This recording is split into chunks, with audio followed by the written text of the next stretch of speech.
Hello YouTube, back for another video, this time another when you pull. Please remember to like and subscribe for future content and help the channel grow. And without any further ado, let's get into it. So this is when you pull. With FR and Shinryu, things work differently than they have in the past, so I want to give my thoughts and go over things you might want to know before making your choices on these banners, whether pulling or otherwise. This is not a should you pull or similar, because I don't believe that it's the best format for what I'm aiming for.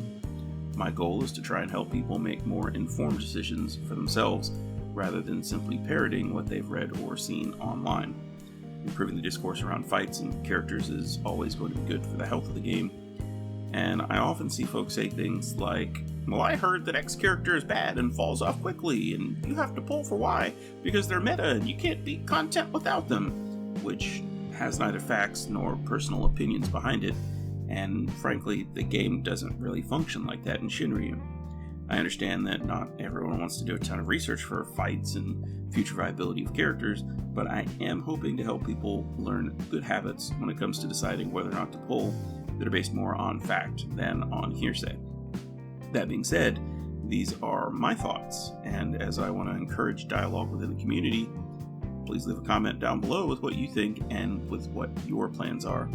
And as always, a like and a sub are hugely appreciated, as they help spread the content around and are easy, free ways to help support the channel and help it grow. So today, let's take a look at Cissnei, and in addition, I'll cover who I think the banner mate is that we're most likely to see with her. So Cissnei is a range damage dealer, featuring the thrown weapon type. Not exactly ideal for an ultimate weapon, but not the worst either. Her skill 1 is a single target brave HP attack done twice, which grants her a stack of her overhead effect. Skill 2 is basically the same attack, single target, 2 HP attacks, overhead stack. Only difference is that it has splash, which would generally make it the better button to press.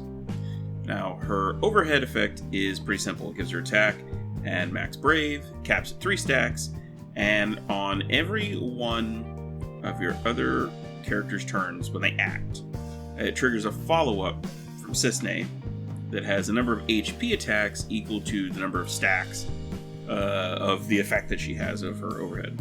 So at the cap, which is 3, she's doing 3 HP attacks on someone else's turn. And then, goes down to 2 and she does 2, etc. It adds up really quickly. Here's the downside. When she does a follow-up, it does reduce the number of stacks that she has by 1, so you're really only getting that triple attack once per build-up. Her EX is an AoE attack done 4 times, which gives her 2 stacks, which is pretty nice. It also gives her a buff that gives attacks and max brave for the party, but it gives Cissnei a personal HP damage up, as well as crit damage up and 100% crit rate, which allows her to kind of consistently churn out pretty good damage. Her C65 adds 1 more stack of the overhead, so you can use that to get yourself up to 3 or whatever, while also giving party attack, brave cap, and overflow. And then lastly, and this is kind of the most important part, her LD is a full AoE attack done 3 times that gives her 3 stacks of that overhead, along with 2 more new buffs. One of them is more kind of minor party auras, brave and HP damage up, overflow, that kind of thing. But then the other one, this is the important one, is what gives her a potential spot in your party. This is what you're bringing her for. Her follow-ups will not lower the number of stacks that she has. So basically you can use this to ensure that she's doing her strongest off-turn damage possible, right? Problem is, it only lasts for 1 turn, and you can't extend it with like Hope or Yuna or whatever. So your goal is to set up for your big damage, be it with a burst or turn hogger or whatever. Have Cissnei use her LD, and then prevent her from getting another turn for as long as you possibly can in order to maximize uptime on that buff. She is kind of like an upgrade to Yang, in a manner of speaking, though they do entirely different types of damage. He can attack on enemy turns, etc., etc. Kind of treat her like that, or like X Death with his burst effect up. But you do you just want to approach using her with that same kind of mindset. Anyways, she is a really great unit if you do enjoy that playstyle, but do keep in mind that Yang is he hasn't received his C90 yet on global, which does come eventually. And then Kane does have his BT in about 6 weeks at the start of Shinryu. And both of these characters have similar, not the same, but similar purposes in your party. So you may not necessarily want to pick up all of them. You can, that's totally fine. These are just things to think about before you pull.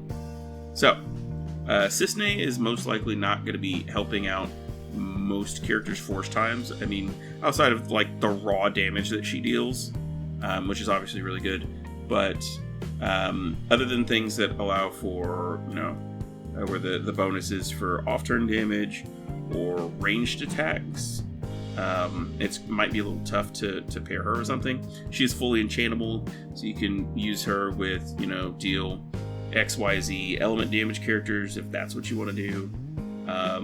I think she pairs really well with Core, maybe. Although you'd be lacking like a main I take the turns character. But Core's FR does ask you to do more than 10,000 brave damage in a hit, and to do damage outside of someone's own turn, which are both things that she does. So there's pairings that are available. You just have to get a little creative with it. As for the other unit on the banner, conventional wisdom would have us assume it's probably Y'shtola. Originally, when this banner dropped on JP, it was Cissnei and Zidane, but for global, obviously we got Zidane early in the Kirin batch alongside Freya, and then Freya's banner mate 9 was put on Seymour's, which displaced Y'shtola. So now she's missing her C90 and her rerun banner with Setzer, so it seems pretty likely that we'll see her here. It's not necessarily a guaranteed thing, but that is what we're going to cover here, just in case. So, Y'shtola does get a rework here, along with her C90, which turns her skill 1 into a double HP attacking skill that has a 2-turn delay on it now, which is pretty nice. Her skill 2 gives stronger buffs that do last longer, and it heals more HP, but it also lowers the action delay on the skill, so it becomes instant turn if you have one of the other passives on, which is both good and bad, because this was originally a really great, I just want to end my turn, let's let somebody else do something button, which she no longer has access to now, unless you remove that passive. Her LD becomes a triple HP attack, and then her arrow brave attack gets bumped up to 2. Afflatus, her big damage button, goes all the way to 5, which is pretty great, and has party battery on it at long last. And then, best of all, her Blood Lily overhead no longer has a brave requirement to meet it. It also gets more brave damage up, but who cares? No conditional! It was amazing. The EX increases her own brave and HP damage for a few turns after you use it. So it actually has a function outside of just refunding skills. And then she also gets, more personal stat ups, brave damage, brave gains, etc. And then lastly, her C65 lasts a little bit longer and gives party brave gains. This is all great, but not exactly game-breaking. Really standard C90 upgrades.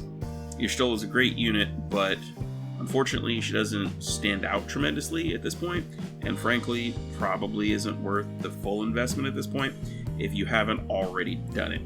If you picked her up at the beginning of BT+, great. But at this point, probably not the best idea. We simply have too many other great support units, including support BTs, that make that spot really competitive.